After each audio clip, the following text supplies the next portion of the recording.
Brother, this is a question posed by a non-Muslim. Prophet Mohammed, peace be upon him, does not know to read and write, but he has strongly supported education in Islam. Why then he did not make any attempt to learn to read and write? Well, that's a very good question.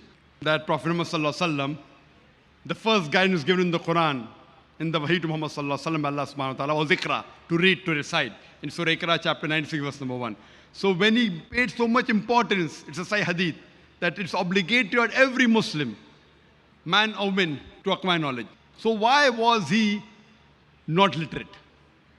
The answer is given in Surah An-Kabut, chapter number 29, verse number 48. Allah says that we have made Prophet Muhammad sallallahu alaihi wasallam as an illiterate so that the babblers of vanities would not have an excuse.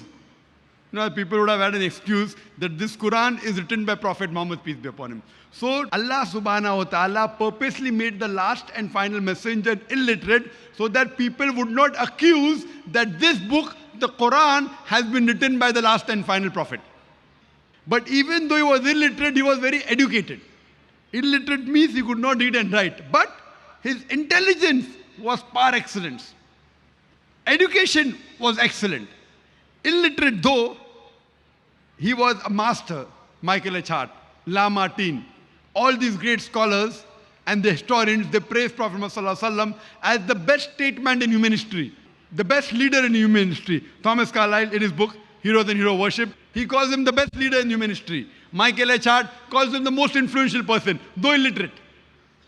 So that is the divine wisdom of Allah subhanahu wa ta'ala. Purposely, even the best literate person cannot write this book. But Allah's mother says in Quran, in Surah An-Kabut, chapter number 29, verse 48, that He made the last and final messenger an illiterate so that the people would not accuse that he is the person who wrote the Quran. Though it is a point not even big enough to hang a fly.